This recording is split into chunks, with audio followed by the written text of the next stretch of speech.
बिहार में बड़ी जीत के बाद नीतीश कुमार ने 10वीं बार सीएम पद की शपथ लेते हुए एक इतिहास रच दिया।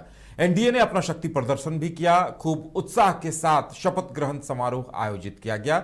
लेकिन अब बड़ा सवाल यह है कि नीतीश कुमार के सामने चुनौतियां क्या कुछ होंगी।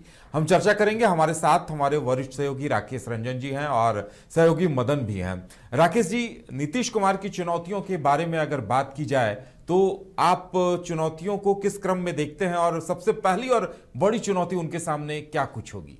देखिए, नई सरकार बनी है तो नई चुनौतियां भी सामने हैं। खुद को साबित करने का भी वक्त उनके पास है अभी, और उनको ये बात साबित करनी होगी कि जो वादे उन्होंने चुनाव के दौरान किए हैं उसको वो अमली जामा पहनाएंगे। ये बड़ी चुनौती है, क्योंकि देखिए विपक्ष भी चुप बैठेगा ऐसा है नहीं। भले उनकी संख्या कम है, लेकिन जिस तरह की शिकस्त उन्हें मिली है इस चुनाव में, वो निश्चित तौर पर पलटवार करके जो है अपने आप को मुख्य धारा में बनाने की कोशिश जो है वो करता रहेगा, ये ऐसा दिखता है। लेकिन जब हम नीतीश सरकार में चुनौतियों की बात करते हैं तो देखिए, जिस वजह से नीतीश कुमार की सरकार फिर से लौट कर आई, उसमें एक बड़ी वजह है कि जो महिलाओं को जो 10,000 रुपए दिए गए जीविका दीदियों को, तो वो पहली चुनौती है कि आपने 10,000 तो दे दिए थे, वो बातें थी कि 2 लाख तक जो है उसको बढ़ाना है,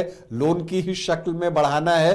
तो कैसे नीतीश सरकार जो है इस चुनौती से निपटती है, और जो महिलाएं जो पहला 10,000 रुपए से उन्होंने अपने उसको अपने स्वरोजगार में लगाया है, और उनको आगे किस तरह से लोन मुहैया होगा या पैसा मुहैया होगा, इस पर सरकार किस तरह का रवैया अपनाती है। जो लोन होगा वो किस तरह का होगा, अगर लोन हुआ तो क्या वो जो है ब्याज रहित होगा, या फिर अगर आप बात करें कि फिर उसको भी एक फ्रीबीज की तरह दिया जाएगा। तो ये एक बड़ा चैलेंज जो है नीतीश सरकार के सामने रहेगी। अगर एक दूसरी चुनौती की बात कीजिए तो तेजस्वी यादव ने जो पिछले कुछ सालों में दो सालों में लगभग एक माहौल बनाया नौकरी और रोजगार को लेकर, और उन्होंने कहा था कि अगर उनकी सरकार बनती है तो हर घर में एक सरकारी नौकरी दी जाएगी, जिस घर में की नौकरी पहले से नहीं है।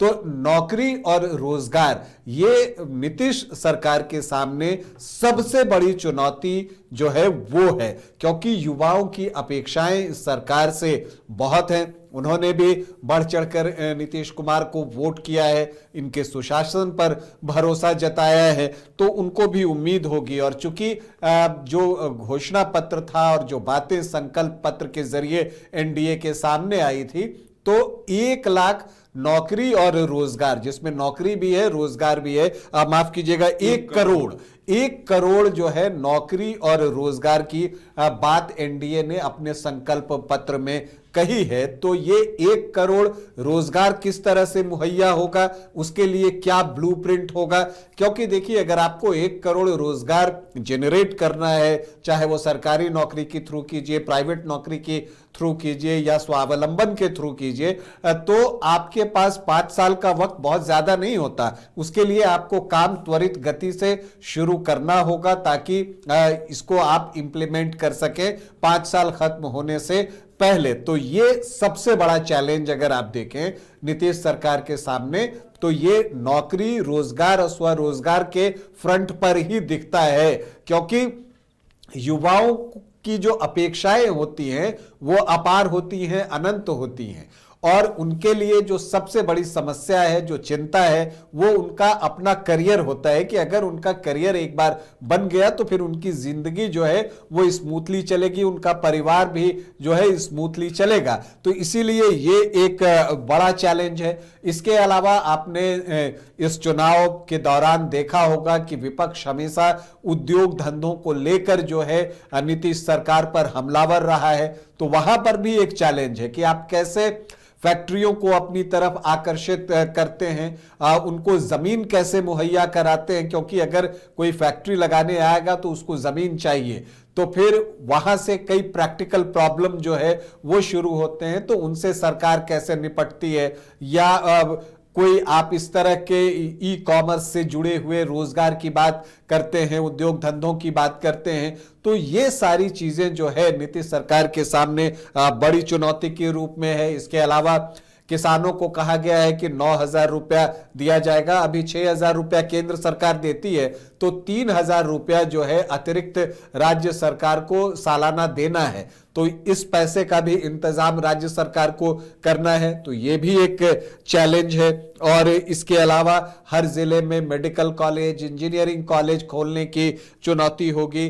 4 शहरों में मेट्रो ट्रेन शुरुआत करने की बात कही गई है, वो एक चैलेंज है। और इन सबसे बड़ा चैलेंज है कि जो एक सुशासन के राज की बात होती है, जैसे कानून के राज की बात एनडीए करता रहा है और जंगल राज पर विपक्ष को घेरता रहा, राजद को घेरता रहा, तो अपराध पर कैसे अंकुश लगाएगी नीतीश सरकार। और जो अपराध की संख्या अभी चुनाव से पहले कुछ दिनों जो है जो थोड़ी तेजी से बढ़े थे, उस पर लगाम लगाने के लिए सरकार क्या कुछ करती है। तो ये बहुत सारे चैलेंजेस जो हैं वो नीतीश सरकार के सामने दिख रहे हैं। उदय, बिल्कुल मदन, आपने भी लगातार चुनाव के दरमियान बिहार में प्रवास किया। इस दौरान बीजेपी की तरफ से पीएम नरेंद्र मोदी भी बिहार को बहुत कुछ देने का वादा कर रहे थे, सीएम नीतीश भी कर रहे थे। और सीएम नीतीश को एक बार उन चुनौतियों पर खरा उतरना होगा और उन्हें जो वादे किए गए हैं उन्हें पूरा करने की दिशा में काम करना होगा। और पीएम को भी उन्होंने जो वादे बिहार की जनता से किए हैं उसके लिए इच्छा शक्ति दिखानी होगी। क्या लगता है? देखिए, ये तो जरूर है कि प्रधानमंत्री और मुख्यमंत्री दोनों की जोड़ी पर बिहार की जनता ने भरोसा किया है। और इसीलिए जो रफ्तार पिछले 2 साल में बिहार ने विकास को लेकर के पकड़ा है, उस मॉडल को भी देख करके लोगों ने फिर से एक बार एनडीए सरकार को चुना है। आप सड़कों की बात करें, पुल की बात करें, रेलवे की बात करें, तमाम जो सुविधाएं बिहार में बढ़ी है, ये लोगों को कहीं ना कहीं सोचने के लिए मजबूर करता है कि इस सरकार में इतनी सुविधाएं बढ़ गई। जो दूरी थी वो कम समय में पूरे होने लगे। अगर आप पटना से सहरसा की तरफ जाते हैं या फिर पटना से गया की तरफ जाते हैं, तो जो सीधी सड़कें बनाई गई, जो पुल बनाए गए, इससे आपको कई घंटों का सफर जो है वो चंद घंटों में होने लगा। तो ये लोगों ने देखा। और दूसरी बात है कि देखिए, सरकार की मुसीबतें जो बढ़ रही है, वो कोई भी सरकार हो, देश में अलग अलग राज्यों में जो अब चुनाव हो रहे हैं, जरूर पहले भी सरकार कुछ स्कीम के घोषणा करते थे कि भाई ये हमारी सरकार अगर आती है तो हम इस योजना को लाएंगे।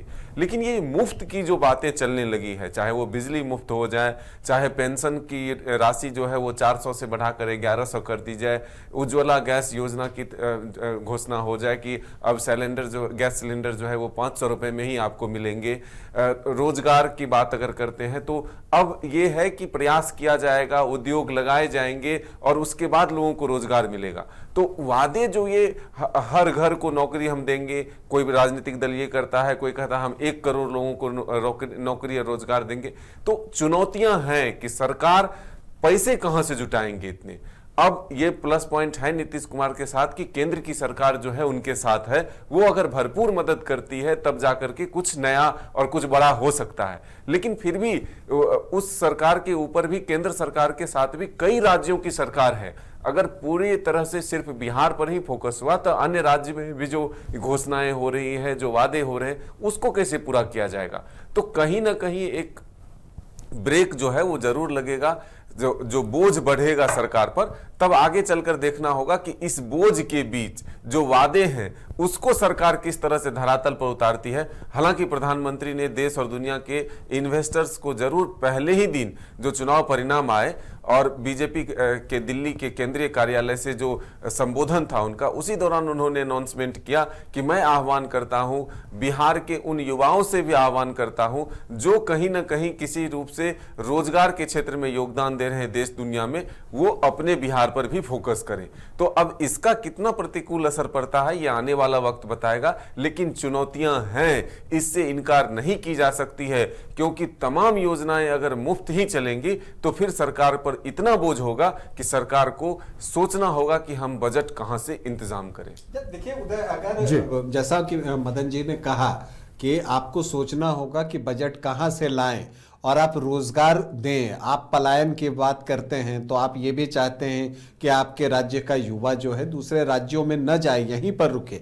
तो अगर उनको आपको बिहार में ही स्टक करना है, उनको यहाँ रोकना है, तो उद्योग धंधे ही एकमात्र विकल्प के तौर पर आपको दिखता है। और इसके लिए आपको इंडस्ट्रीज को अपने यहाँ बुलाना होगा, फैक्ट्रियां देनी होंगी कि हाँ वो खोलें। और जैसा मैंने आपको कहा कि जमीन, सबसे पहले तो जमीन मुहैया कराना होगा।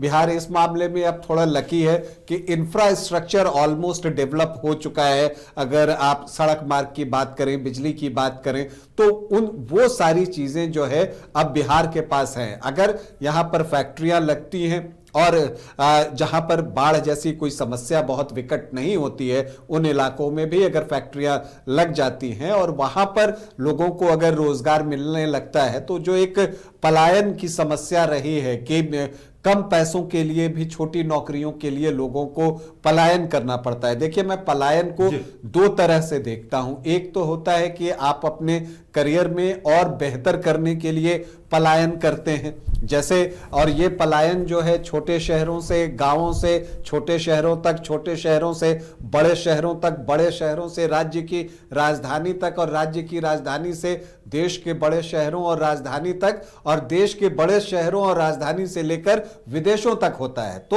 अगर वो बेटरमेंट के लिए होता है कि आप और बेहतर की तलाश में कहीं जा रहे हैं, तो वो पलायन स्वीकार्य है, क्योंकि लोग अपनी इच्छा से वो करते हैं कि हाँ उनको बेटर अपॉर्चुनिटीज मिल रही हैं। लेकिन जो पलायन मजबूरी में करना पड़ता है कि अब 10,000 15,000 रुपए के लिए अगर आपको पलायन करना पड़ रहा है, तो उस पलायन को रोकना इस सरकार के लिए बड़ी चुनौती होगी। और इसमें एक उद्योग धंधे ही एक ऐसी चीज है जो कि इस पर अंकुश लगा सकती है। तो अगर फैक्ट्रियां खुलनी शुरू होती हैं या आप स्वरोजगार के अवसर मुहैया कराते हैं लोगों को, जिसकी की एक शुरुआत अभी एक छोटे स्तर पर आप बात कर रहे हैं, लेकिन बड़े पैमाने पर अगर इसको किया जाता है और इस तरह की इंडस्ट्रीज या जो कोई इस तरह का स्टार्टअप होता है जहां लोगों को नियुक्तियां दी जाती हैं, तो उनके प्रोत्साहन के लिए किस तरह की योजनाएं बनाई जाती है कि उनको प्रोत्साहित किया जाए। अगर लगता है कि अगर ये स्टार्टअप होता है और ये 20-50 लोगों को नौकरी दे सकता है, तो उसको प्रोत्साहित करने की जरूरत है।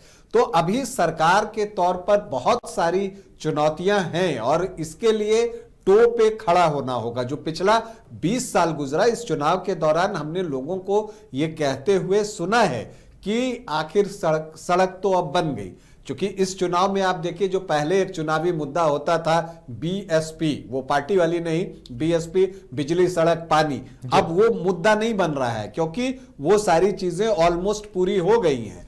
तो अब इससे आगे आपको बढ़कर देखना है और लोग ये चाहते हैं कि सड़कें बन गई, बिजली आ गई, अब इससे आगे कुछ कीजिए। तो अब वो करने का समय है और मुझे लगता है कि ये सरकार इन चुनौतियों को गंभीरता से लेगी, उसके लिए कार्य योजना तैयार करेगी और जमीन पर काम करेगी, ताकि जो बिहार वासी हैं, जो उनकी अपेक्षाएं हैं, वो पूरी हो। और अगर उनकी अपेक्षाएं पूरी हो तभी ये सरकार सफल कही जाएगी। चलिए, तो उम्मीद की जानी चाहिए कि नीतीश सरकार इन चुनौतियों पर खरी उतरेगी और केंद्र का भरपूर साथ मिलेगा, बिहार के लोगों को रोजगार मिलेगा, योजनाओं का लाभ मिलेगा, तभी वाकई में बिहार विकसित होगा।